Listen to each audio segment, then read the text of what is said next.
বসুন তো দেখি। আরে বসুন, একদম কাঁদবেন না।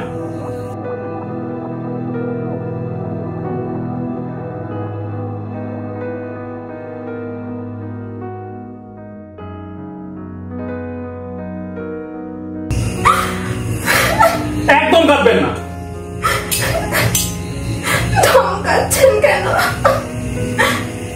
না, ধমকাবে না, ওনাকে ফুল দুব্ব দিয়ে পুজো করবে। এবার বলুন তো, আত্মহত্যা করতে গিয়েছিলেন কেন?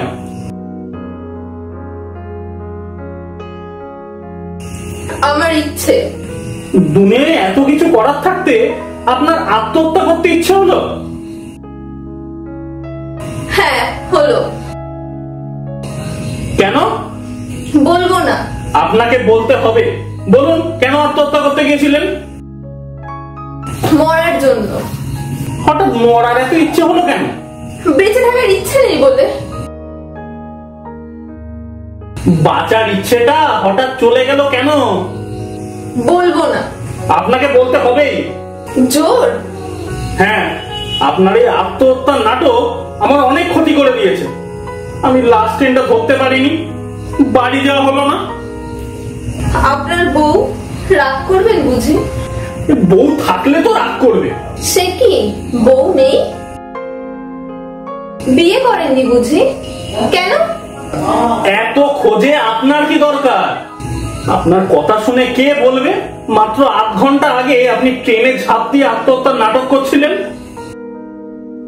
আমি টানটা দিতে আর 2 সেকেন্ড দেরি করলে আপনি এতক্ষণে স্বর্গে। স্বর্গে যেতেন না নরকে যেতেন তা ভগবানই জানেন। কে বলেছিল বাঁচাতে? কেন বাঁচালেন? কে মাথা দিয়ে পিটিয়েছিল? কেউ না, আমি একজন মানুষ হিসাবে মানুষের কর্তব্য পালন করেছি।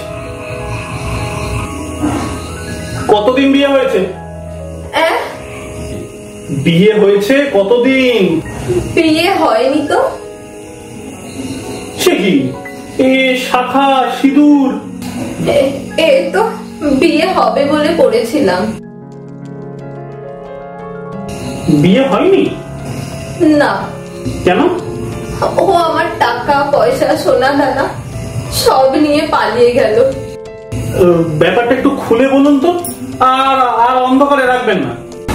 আমি একটা ছেলেকে ভালোবাসতাম। বাবা মেনে নেননি, মা নেই। বাবা ভীষণ কড়া মেজাজের মানুষ। তাই আমরা ঠিক করেছিলাম আমরা পালিয়ে গিয়ে বিয়ে করব। আমি কয়েকদিন ধরে টাকা পয়সা, আমার মায়ের অলংকার, আমার বাবা যে আমার বিয়ের জন্য গড়িয়েছিলেন সব এক জায়গায় জমা করলাম। আমার সমস্ত জিনিসপত্র নিয়ে আজ সন্ধ্যায় আমি নিঃশব্দে বাড়ি থেকে বেরিয়ে এলাম। ও একটা গাড়ি নিয়ে রাস্তায় অপেক্ষা করছিল। আমি গাড়িতে উঠে টাকা পয়সা অলংকারের ব্যাগটা ওর হাতে দিলাম। তারপরে এই স্টেশনে এসে ও আমাকে এই বেঞ্চিতে বসতে বলে টিকিট কাটতে গেল। অনেকক্ষণ হয়ে গেল, ও আর আসে না। তারপর ফোন করলাম, ফোন ধরে না। অনেক সময় কেটে গেল, ও নিজে থেকেই ফোন করলো। ফোন করে বলল বাড়ি চলে যাও, আমার সাথে আর কোনো সময় তোমার দেখা হবে না। আমি এখন বিদেশের পথে, খোঁজ করো না, পাবে না।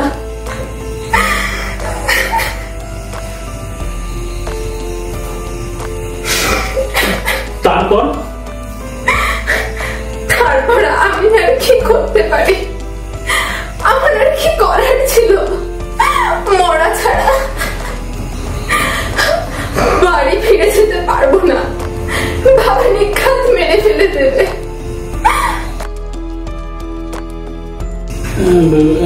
এখন কি করবেন? সেই প্রশ্ন তো আমারও। কি করব? কেন বাঁচালেন আমাকে? ছেলেটির নাম কি? বাড়ি কোথায়? ছেলেটির নাম বিকাশ, বাড়ি কলকাতায় বলেছিল। কলকাতার কোথায়? কলকাতা শহর সম্পর্কে আপনার কোনো ধারণা আছে? না।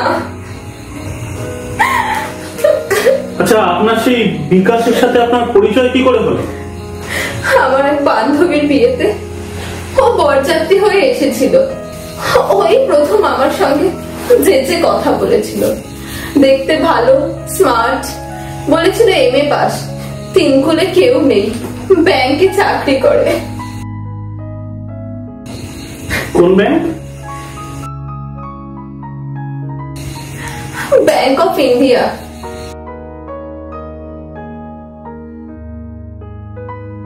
প্রথম দর্শনেই প্রেম, তার ঠিকানাটাও নেননি, ভালোবাসায় মজে গেলেন। আসলে আমি তখন বাড়ি থেকে বেরোনোর পথ খুঁজছিলাম, বাড়িটা আমার কাছে অসহ্য হয়ে উঠছিল। কেন? কারণ আমার বাবা, মা মারা যাওয়ার পর বাবা সারাদিন মদ্যপান করতেন আর আমার সঙ্গে খারাপ ব্যবহার করতেন। ওই ছেলেটা যখন আমার বিয়ের প্রস্তাব দিয়েছিল তখন আমি হাতে স্বর্গ পেয়েছিলাম, বাড়ি থেকে পালাতে পারলে বাঁচি। পালিয়ে বেঁচেছেন বলুন? বাঁচার একমাত্র পথটা তো বন্ধ হয়ে গেল, তখনই তো মরতে গিয়েছিলাম, কেন বাঁচালেন আমাকে?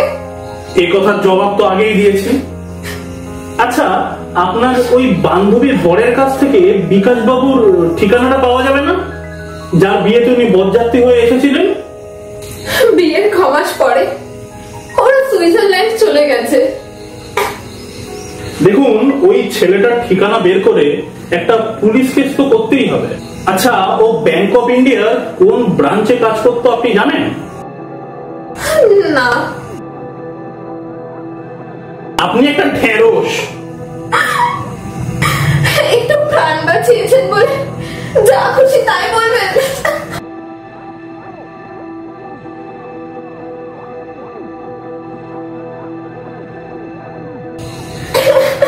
এসব ছোটখাটো বলাতে আপনার কিচ্ছু হবে না, আপনাকে ধরে পেটানো দরকার। ইমা, বধূ নির্যাতনের কেসে পড়বেন যে। আইনটা তো ভালো জানেন দেখছি।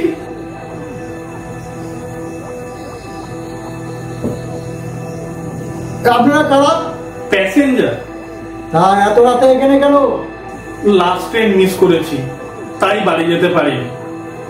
ওয়েটিং রুমে ওয়েট করছি পরবর্তী ট্রেনের জন্য। নেই। কি নেই? ট্রেন কাল সকালের আগে ট্রেন হবে না। এখন আপনারা বাইরে যান। কেন? এখন ওয়েটিং রুম বন্ধ হবে, আমি ঘুমাবো। আপনি কে কাকু? আমি পয়েন্টসম্যান, গিরিধারী লাল। কাকু, বলছিলাম কি, এত রাতে বাইরে বের করে দিলে আমরা কোথায় যাব বলুন তো? এই তোমরা কি স্বামী স্ত্রী? হ্যাঁ। না। হ্যাঁ হ্যাঁ, স্বামী স্ত্রী, সবে বিয়ে হয়েছে। কাকু, আপনার কোয়ার্টার নেই? না বাবু, হোটেলে খাই, ডিউটি করি আর ওয়েটিং রুমে ঘুমাই। আপনি ঘুমান কাকু, আমরা এখানে বসে থাকি, কোনো মতে রাতটুকু কাটাতে পারলেই হলো। ঠিক আছে, তোমরা এখন এখানেই থাকো, আমি আজকে বুকিং অফিসে ঘুমাবো। দরজাটা বন্ধ করে দিও।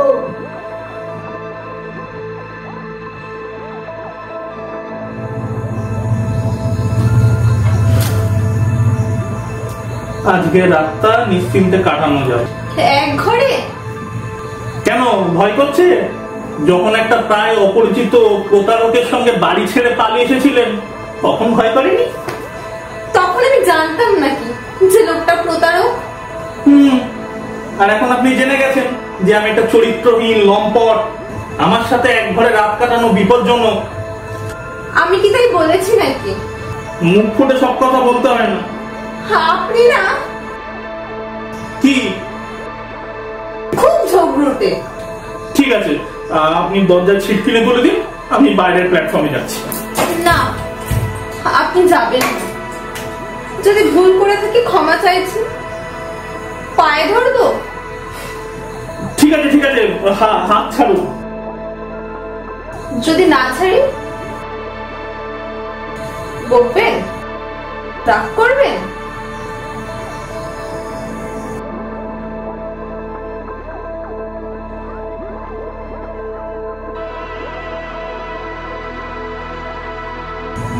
আমার জীবনে আমি 3 জন পুরুষ মানুষকে দেখেছি, আর দুপান্ত এক নিরস কঠোর রাগী মানুষ, আর একজন আপাত সৎ সুন্দর মিষ্টভাষী এক ভয়ঙ্কর প্রতারক, আর একজন আপনি কয়েক ঘন্টা আগেও যাকে আমি চিনতাম না, একজন মানুষ যিনি অপরিচিত হয়েও প্রাণের ঝুঁকি নিয়ে আমার প্রাণ বাঁচালেন। আমি অসহায় বিপদগ্রস্ত দেখে নিঃস্বার্থভাবে এখনো আগলে রেখেছে।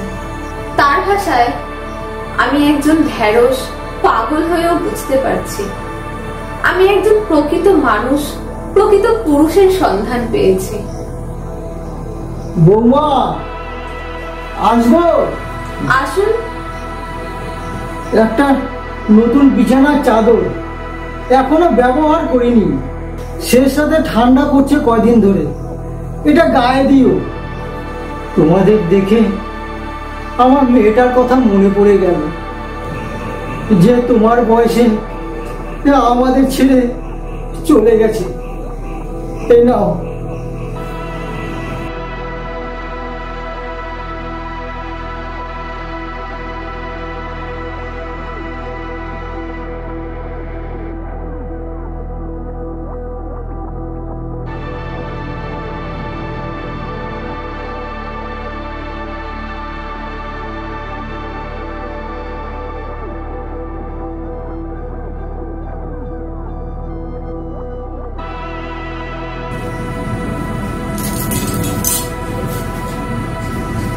কাল সকালে কি করবে?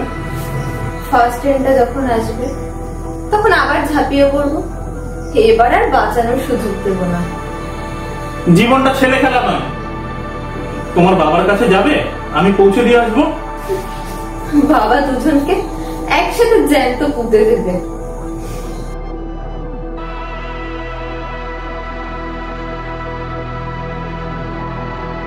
ওই ফ্রডটাকে ধরার জন্য পুলিশের কাছে তো একবার যেতেই হবে। ও এতক্ষণে বিদেশের মাটিতে পৌঁছে গেছে। ও তোমাকে মিথ্যে কথাও তো বলতে পারে। দেখা গেল হয়তো বিদেশে যায়নি, দেশে কোথাও লুকিয়ে আছে। পুলিশ সব খুঁজে বের করবে। ওকে খুঁজে পেল আমার কি? যাই বলো, কাল সকালে তোমাকে তোমার বাবার কাছে পৌঁছে দেবো। কেন ভয় হচ্ছে? যদি কাঁধে চাপি? ভয় নেই, চাপবো না। তুমি না সত্যি পাগল।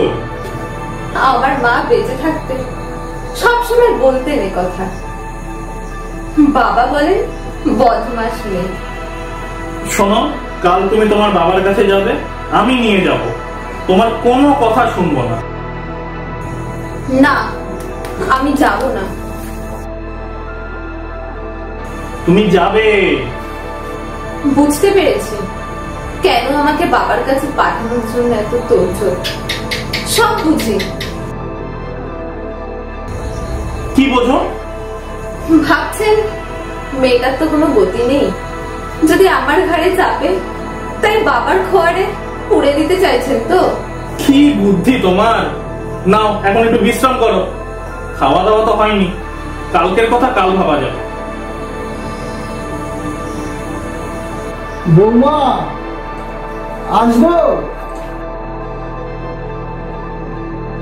এই নাও, এখানে কটা লাড্ডু আর বিস্কুট আছে, খেয়ে নাও।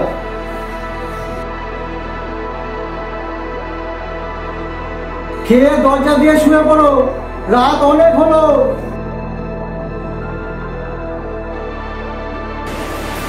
ভেতরে কে আছো? দরজা খোলো। কে আছো? দরজা খোলো। ভেতরে কে আছো? দরজা খোলো। কে আছো? দরজা খোলো। কে আছো? দরজা খোলো। কি হবে? কিচ্ছু হবে না, দেখি।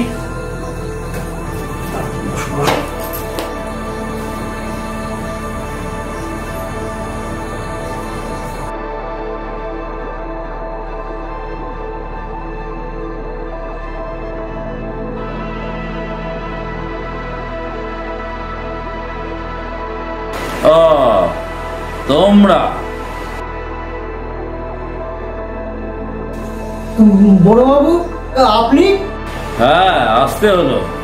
ক্যাপ্টেন ঘোষ আমাকে ফোন করে জানিয়েছেন যে তার মেয়ে একটা ছেলের সঙ্গে পালিয়েছে। ঘোষ তো বন্দুক নিয়ে ঘুরছে, পেলে একেবারে গুলি করে মারবে। আমি খবর পেলাম এই স্টেশনে একজোড়া যুবক যুবতীকে দেখা গেছে, তাই দেখছিলাম এরা কারা। বড়বাবু, এরা আমার মেয়ে জামাই।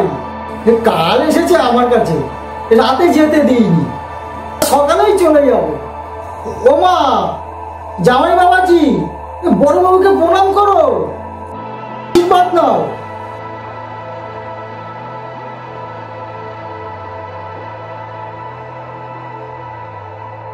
সকালে তোমাদের বিরক্ত করলাম, যাক তোমরা কিছু মনে করো না। হ্যাঁ, আগে না। আচ্ছা, আসি গিরিধারী, দেখি ওরা আবার কোথায় গেল। এই নাও, এখানে গরম গরম লুচি আর তরকারি আছে, টেনে খেয়ে নিও।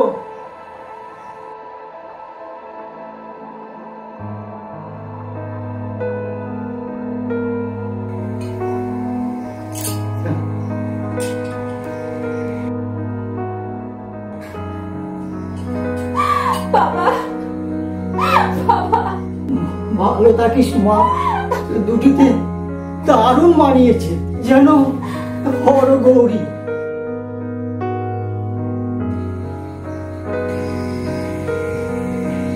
আপনার চাদরটা? ওটা ফেরত দিতে হবে না, ওটা আমি তোমাদের উপহার দিলাম।